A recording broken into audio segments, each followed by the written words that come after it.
Hello प्यारे बच्चों। तो बच्चों देखो, अभी तक हम रिएक्शन पढ़ चुके हैं एसिड बेस की। जब हमने एक बार एसिड को मेटल के साथ रिएक्ट करवाया है ना, एसिड बेस को जब मेटल के साथ रिएक्ट करवाया, फिर हमने पढ़ लिया जब हमने एसिड बेस को तुम्हारा सोडियम कार्बोनेट, सोडियम बाइकार्बोनेट का रिएक्ट करवाया, फिर हमने एसिड को तुम्हारा मेटल ऑक्साइड के साथ रिएक्ट करवाया और बेसिस को हमने नॉन मेटलिक ऑक्साइड के साथ रिएक्ट करवाया। ये सब हम रिएक्शन बच्चों देख चुके हैं। आज हम एक नई तरह की रिएक्शन देखने वाले हैं जो कि है न्यूट्रलाइजेशन रिएक्शन। हमने बच्चों देखो एसिड और बेस को नई नई अलग अलग केमिकल के साथ मिलाया। कभी मेटल ऑक्साइड के साथ मिला लिया, कभी मेटल के साथ मिला लिया, कभी सोडियम बाइकार्बोनेट के साथ मिला लिया, है ना, कि अलग अलग तुम्हारे केमिकल के साथ मिलाया। अब बच्चों आज हम बात करते हैं जब हम एसिड और बेस को आपस में मिलाएं। मान लो हमने एक एसिड ले लिया और एक बेस ले लिया, जब हम मिलाएंगे तब क्या होगा। तो उसी रिएक्शन को क्या बोलते हैं? Neutralisation reaction. ये क्या रिएक्शन होती है? Whenever an acid and base reacts with each other to give salt and water, such type of reaction is called neutralisation reaction. Neutralisation reaction बच्चों बड़ी सिंपल सी रिएक्शन कौन सी, जिसके अंदर एसिड और बेस आपस में रिएक्ट करते हैं और क्या देते हैं? सॉल्ट और वाटर, सॉल्ट और पानी। ऐसी रिएक्शन को क्या बोलते हैं? Neutralisation reaction. न्यूट्रलाइजेशन मतलब कि न्यूट्रल करना। एसिड और बेस आपस में मिक्स हो जाते हैं। एसिड क्या रहता है? H+ और बेस क्या रहता है? OH negative. H+ और OH नेगेटिव आपस में मिल जाते हैं, पानी में डालते हैं, एक दूसरे के इफेक्ट को कैंसिल कर देते हैं, है ना, कि एसिड और बेस एक दूसरे के इफेक्ट को कम कर देते हैं और क्या बना लेते हैं? सॉल्ट और पानी। ठीक है, तो बच्चों देखो, ये हो गई न्यूट्रलाइजेशन की रिएक्शन की बात। अगर तुम सोच रहे हो कि सर हमने तो न्यूट्रलाइजेशन रिएक्शन शायद तब भी पढ़ी थी जब हमने एसिड को मेटल ऑक्साइड के साथ मिलाया था, मेटलिक ऑक्साइड के साथ, तब भी तो सॉल्ट और वाटर बना था ना।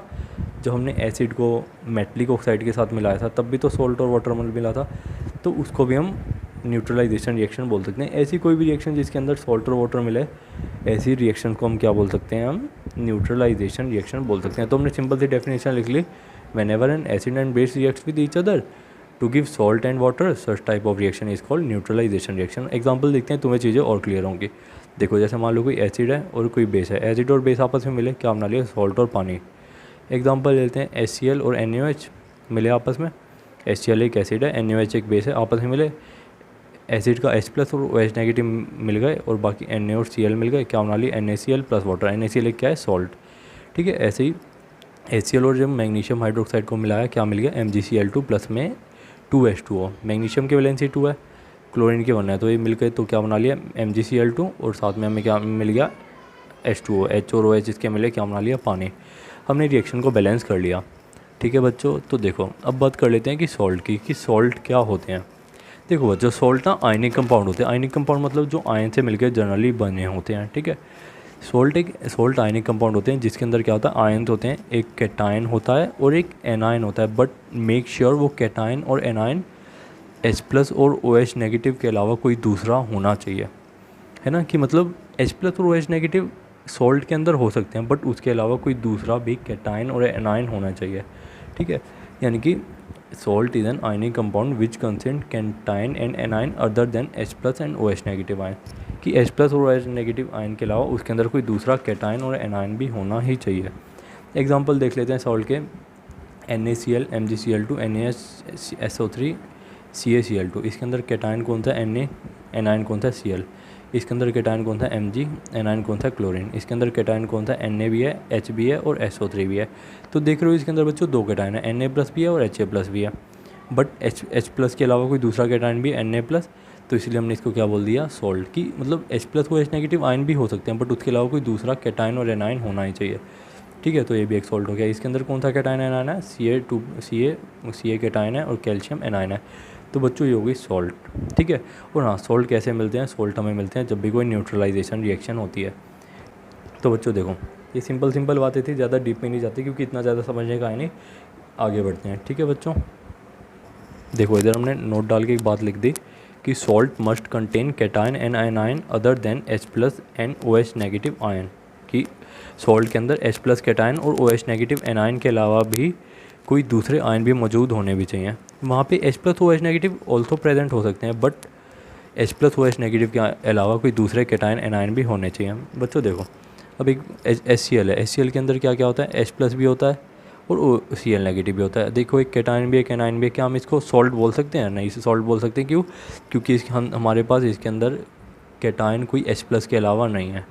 ठीक है, अगर मान लो कोई एक और इसके अंदर कोई कैटायन होता, जैसे मान लो Na+ या कोई भी इस कंपाउंड के अंदर, तब हम इसको सॉल्ट बोल सकते थे। यानी कि सिंपल से कहने का मतलब यह है कि सॉल्ट क्या, जिसके अंदर कैटायन एनायन हो H+ और OH- के अलावा। H+OH- भी हो सकते हैं, बट उसके अलावा कोई दूसरे भी कैटायन एनायन होने चाहिए।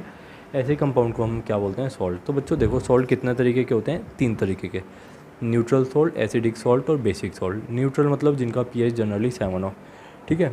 न्यूट्रल सॉल्ट कौन से हैं, जिनका pH 7 हो।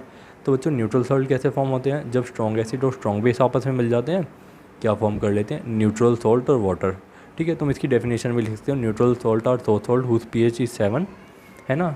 इन when strong acid and strong base react they form neutral salt and pH of neutral salt is 7, ठीक है। तो बस स्ट्रॉन्ग एसिड और स्ट्रॉन्ग बेस को हमने रिएक्ट करा, क्या मिल गया हमें, न्यूट्रल सॉल्ट प्लस पानी। न्यूट्रल सॉल्ट का pH 7 के अप्रोक्स होता है। हमने एक दूसरा ले लिया, H2SO4 एक स्ट्रॉन्ग एसिड है, KOH एक स्ट्रॉन्ग बेस है। हमने स्ट्रॉन्ग एसिड वीक एसिड की बात करी थी ना। स्ट्रॉन्ग एसिड स्ट्रॉन्ग बेस कौन से होते हैं, जो पानी के अंदर जाके पूरे के पूरे डिसोसिएट हो जाते हैं, पूरे के पूरे टूट जाते हैं, ठीक है।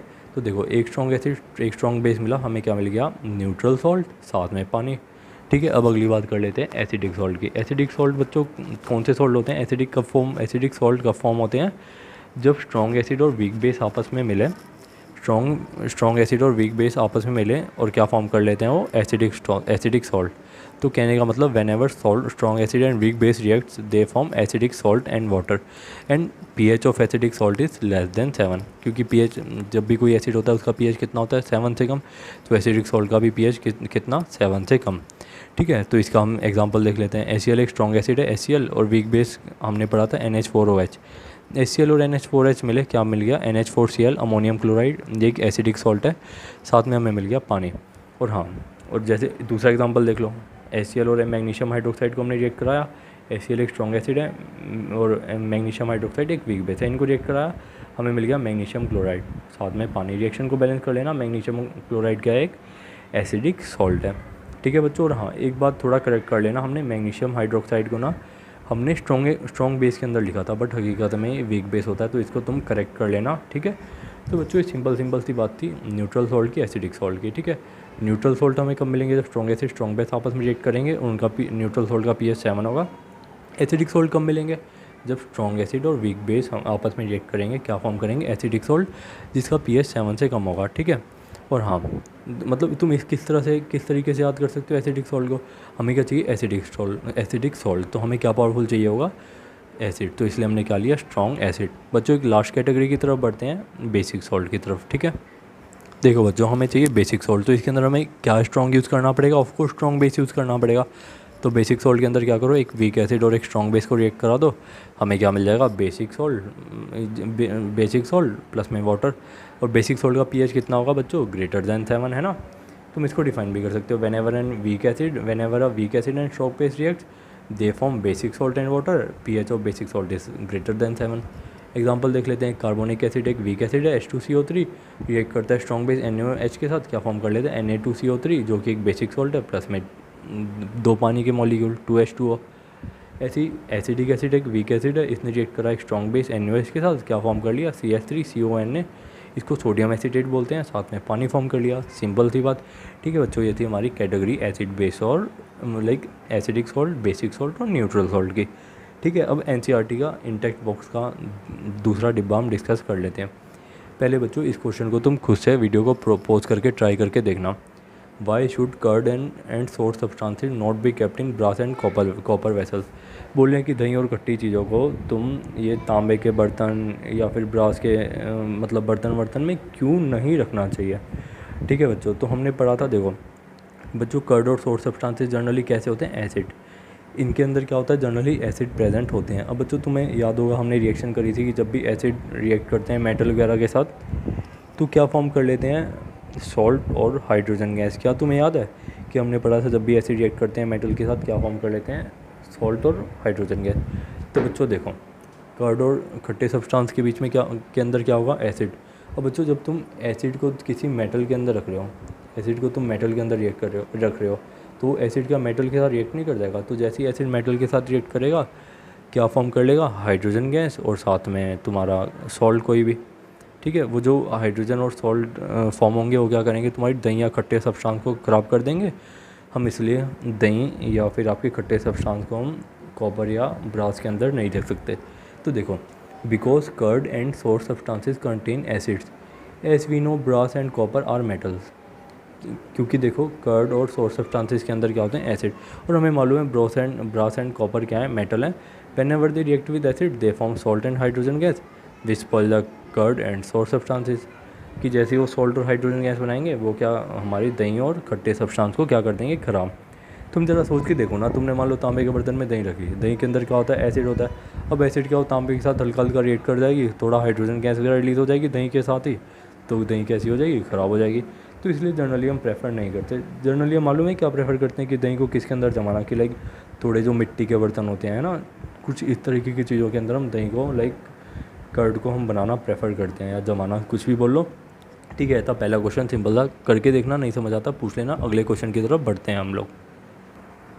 देखो इस क्वेश्चन के अंदर क्या पूछा है, which gas is usually liberated when an acid react with the metal, illustrate with an example, how will you test for the presence of this gas. क्या बोल रहा है कि जब भी तुम मेटल को किसी एसिड का रिएक्ट करोगे कौन सी गैस निकलेगी, एग्जाम्पल के साथ बताओ, और ये बताओ कि तुम उस गैस को कैसे टेस्ट करोगे। ये तो हमने पढ़ा है, हमें मालूम है कि जब भी मेटल और एसिड आपस में रिएक्ट करते हैं क्या फॉर्म करते हैं, हाइड्रोजन गैस। तो हमने लिख दिया hydrogen gas is usually liberated, liberated मतलब निकलती है, when an acid react with the metal. हमने एग्जांपल दे दिया, जिंक और एसीएल ने आपस में रिएक्ट करा, क्या फॉर्म कर लिया, डिस्प्लेसमेंट रिएक्शन हुई थी ना, हमने देखा था, जिंक क्या करेगा, हाइड्रोजन को भगा देगा, क्या फॉर्म कर लेगा, जिंक क्लोराइड, एक सॉल्ट है, साथ में हाइड्रोजन गैस। और ये जिंक क्लोराइड ZnCl2 ही क्यों फॉर्म करा, जिंक की वैलेंसी 2 होती है, क्लोरीन की 1 होती है, तो क्रिस्कर रसूल से ZnCl2 फॉर्म कर लिया। तो हमने लिख भी दिया इस बात को, when zinc metal react with hydrochloric acid it gives zinc chloride and hydrogen gas. और हाँ, हम टेस्ट कैसे करते थे हाइड्रोजन गैस को, हम वो जलती हुई कैंडल को लेके आ जाते थे, तो वो आवाज़ करती थी, पॉप साउंड, वो पटपट वाली आवाज़ करती थी, तो हमें पता चल जाता था कि हाइड्रोजन गैस है। तो हमने इस बात को लिख भी दिया, hydrogen gas liberated can be tested by bringing burning candle near gas bubble. कि जो भी वो गैस बबल वगैरह है उसके पास में तुम बर्निंग कैंडल ले आओ, तो तुम्हें आवाज़ आएगी, पॉप साउंड आएगी, जैसे पटपट की आवाज़, तो उससे पता चल जाएगा कि हमारी कौन सी गैस निकल रही है इस रिएक्शन के अंदर, हाइड्रोजन गैस। बच्चों एक आखिरी क्वेश्चन की तरफ बढ़ते हैं जल्दी से। तो बच्चों देखो इसके अंदर क्या बोल रहा है कि metal compound A reacts with dilute hydrochloric acid to produce effervescence.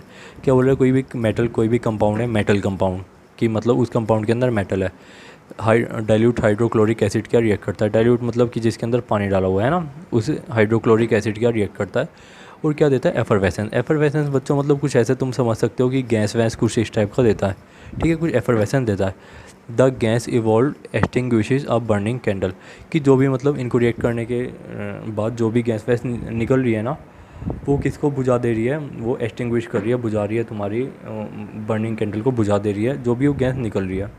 ठीक है, अब बोला right a balanced chemical equation for the reaction if one of the compound formed is calcium chloride. कह रहा है कि बैलेंस केमिकल इक्वेशन लिखो और उसके अंदर एक प्रोडक्ट कौन सा फॉर्म हो रहा है, one of the compound formed is calcium chloride, की एक कौन सा कंपाउंड फॉर्म हो रहा है, कैल्शियम क्लोराइड।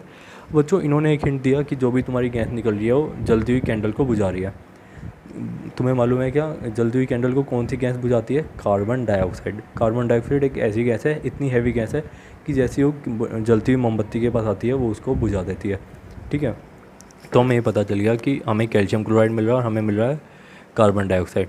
ठीक है बच्चों, ये दोनों चीज़ों का हमें हिंट है, और हमें ये मालूम है कि कोई भी कंपाउंड है वो किसका रिएक्ट कर रहा है, HCl के साथ। तो बच्चों ये रिएक्शन हमने पढ़ी भी थी कि कौन सा मेटल होगा जो रिएक्ट करेगा, कैल्शियम क्लोराइड। क्योंकि देखो कैल्शियम चाहिए हमें और हमें साथ में चाहिए CO2।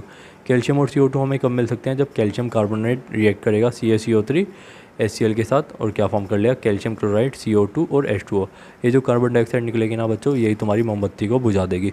तुमने लिख दिया compound A is calcium carbonate which reacts with dilute HCl to give calcium chloride, carbon dioxide and water. और हाँ साथ में लिख दिया carbon dioxide is a gas which extinguish burning candle. ठीक है बच्चों, तो हमें ये सिंपल सा आइडिया लग गया कि कौन सा कंपाउंड होगा, कैल्शियम कार्बोनेट होगा कैल्शियम कार्बोनेट ही जब HCl के साथ रिएक्ट करेगा क्या फॉर्म करेगा, तुम्हारी कार्बन डाइऑक्साइड, कैल्शियम क्लोराइड और वाटर। ये कार्बन डाइऑक्साइड गैस को एक्सटिंग्विश मतलब कैंडल को एक्सटिंग्विश करने के लिए, बुझाने के लिए रिस्पॉन्सिबल होगी। तो बच्चों इस तरह से हमारा ये पार्ट ख़त्म हो गया। कल हम मिलते हैं लेक्चर के साथ जिसके अंदर हम तुम्हारा पढ़ेंगे कि हमारी लाइफ में pH की क्या इंपॉर्टेंस है, हमारी लाइफ के अंदर pH क्यों ज़रूरी है, ये हम पढ़ेंगे कल। ठीक है बच्चों, सी यू नेक्स्ट लेक्चर। इसके रिगार्डिंग कोई भी डाउट हो आप लोग पूछ लेना। Thank you so much.